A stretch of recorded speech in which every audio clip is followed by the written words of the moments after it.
It's such a privilege to be here. But yeah, I'm very grateful to be here with you all today as we discuss our future on this sacred planet. My name is Sara Hylton. I'm originally from Regina, Saskatchewan, which is a city in the prairies of Canada.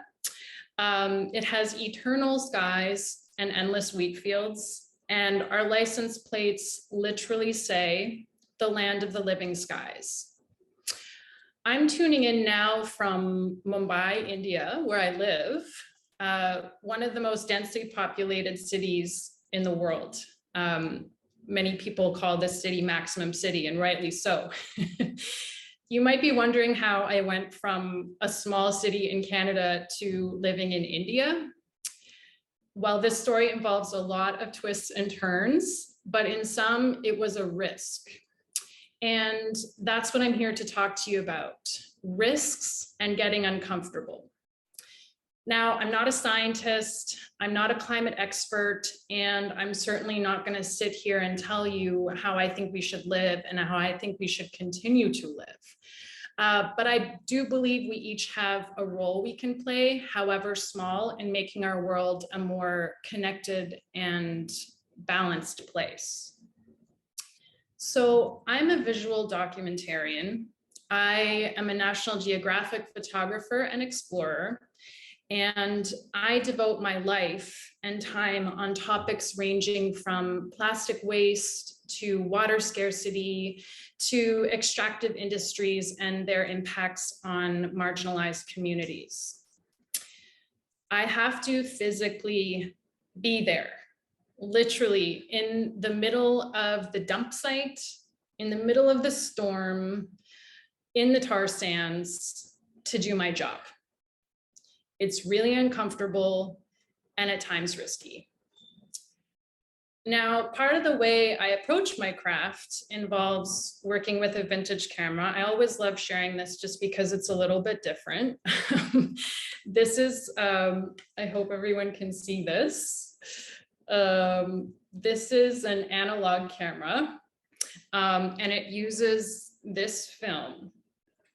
Now, many people wonder, like, film is very expensive. Why would you waste your time and money working with that? When really these are kind of like, for lack of a better word, ugly topics. And my answer to that, again, is risk. I can't see the image. I don't know whether I've gotten it until weeks or sometimes months later. And this process requires a tremendous amount of presence and intention. I cannot hide behind my camera. I hold it at my heart. This is where it sits. So I literally have to connect with whatever I'm seeing. And I can't zoom in and I can't go back. So let me tell you a little bit about why I feel risk is something to talk about when it comes to our planet. Risk leads to courage. I'm going to get back to that in a minute, but let me just tell you a little bit about some of the topics that I work on. So I began working on environmental issues many years ago, but this really became my primary focus when I was asked to document a female-led research team supported by National Geographic who set out to research plastic along the Ganges River. Maybe some of you had heard about this expedition.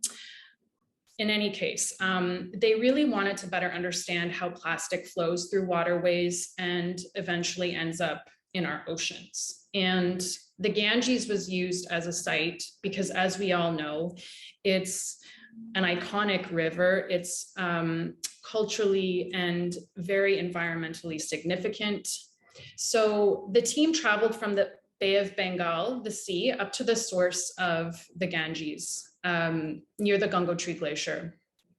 And the research team found that one of the largest volumes of plastic was from fishing nets. And as I said, I'm not a scientist or an expert. I had heard about this issue, but why? Why would fishing nets be such a big deal? Now, I was supported to go back to a village in Bihar to spend time with a family who had been involved in the fishing industry for generations.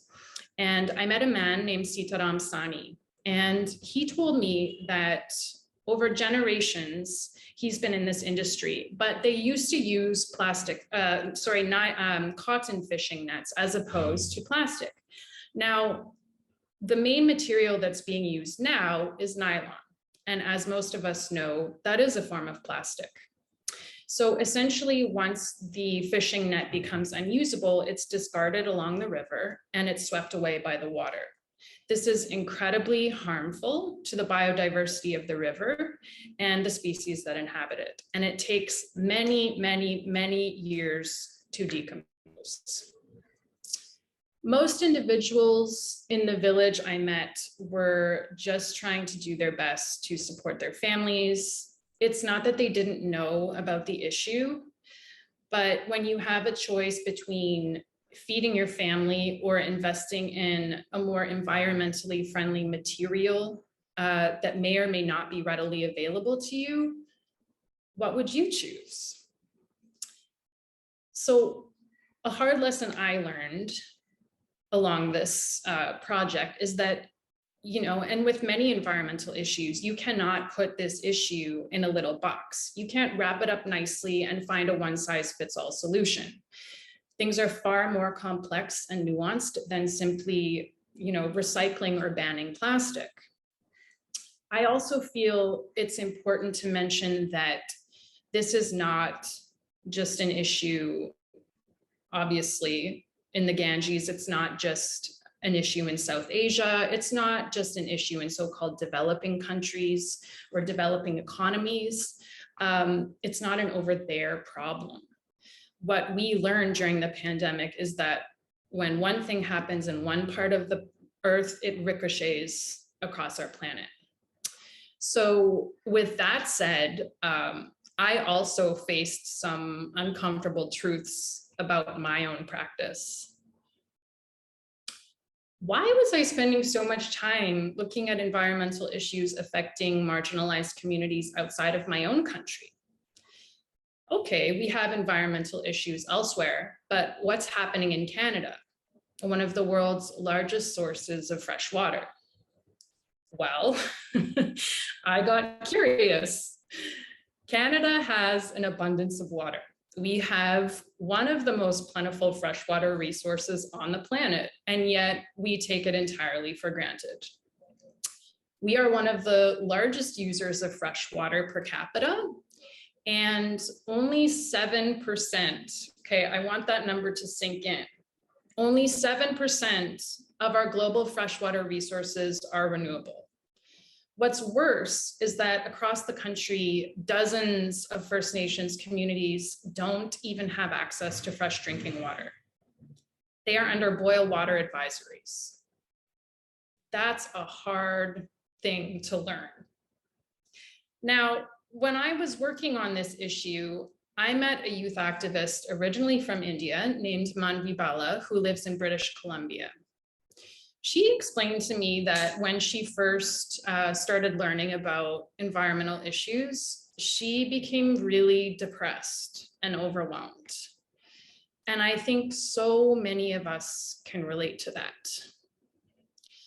But she eventually turned that depression into action. She got curious and learned about the things that were bothering her and what she could individually do to tackle those issues, exactly what Tejas was talking about. She took a risk, and she now runs a youth-led nonprofit promoting climate justice and political action, and she effortlessly explained to me how simple steps like taking shorter showers, fixing leaky faucets, turning off your taps, if you have a dishwasher, not pre-rinsing your dishes, these very small, simple steps can make such a big difference in household water consumption. I learned so much from Manvi, and while not everyone will turn apathy into a lifetime of activism, turning towards uncomfortable truths about our own lives can lead to big changes. Now, we can't have a discussion about our environment without talking about fossil fuels. We all know the impacts: environmental degradation, harmed wildlife, displacement, carbon emissions. I've also explored the connection between the oil industry and its impacts on Indigenous women and communities in North America.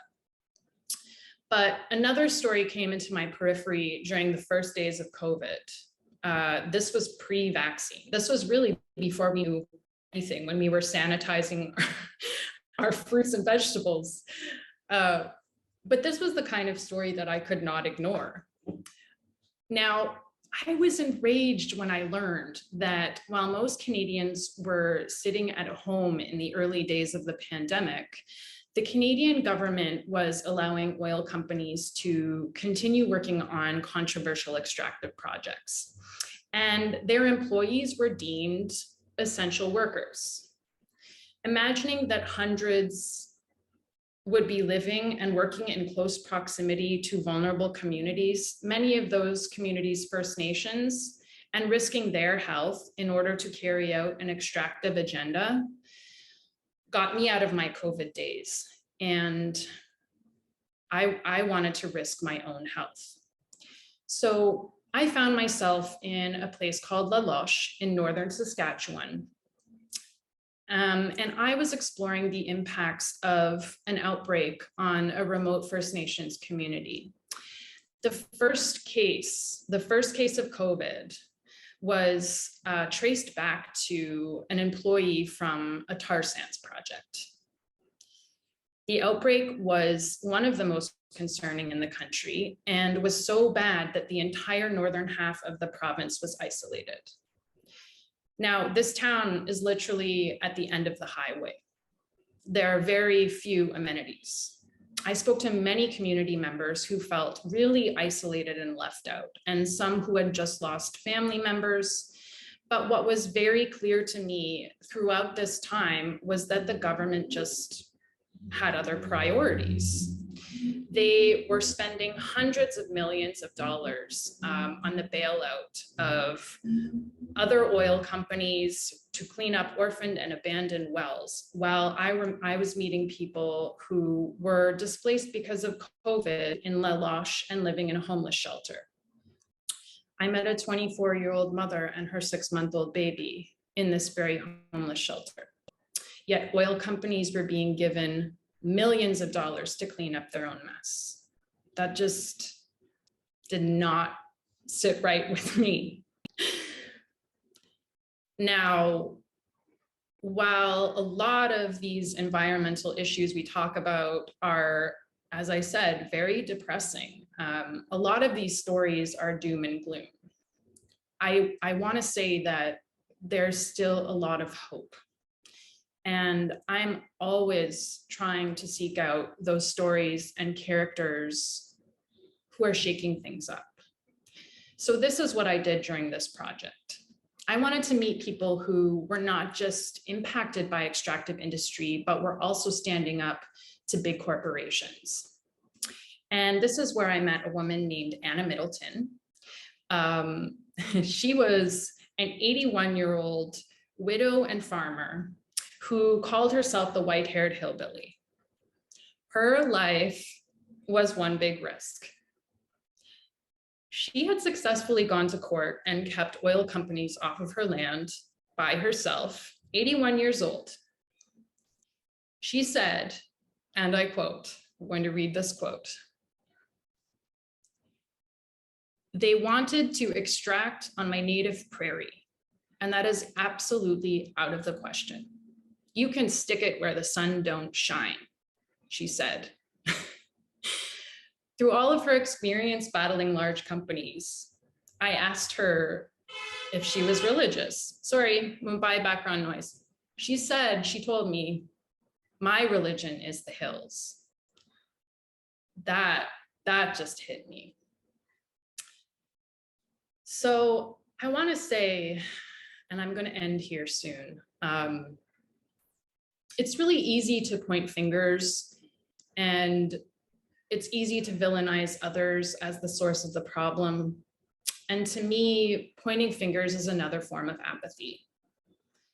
I'm the first to admit that I was in a state of apathy for a long time, and sometimes I still slip into that place. But I can't turn away anymore. I can't turn away from the plastic bag that my favorite coffee beans are used in. I can't turn away from the fuel that is used on an unnecessary commute. I can't turn away from water usage that many don't have even access to. And while this presence is not enough to change our planet, the more we turn towards the problem and our own behaviors, the more we can confidently take action and demand accountability from our leaders who are meant to protect us. It's not comfortable to turn towards environmental degradation. It takes risks on every level to shake up the system. It requires a tremendous amount of courage. But courage is what we need to rise together, to live together. And I would risk saying that I believe we can do it. Thank you so much. I'll end there.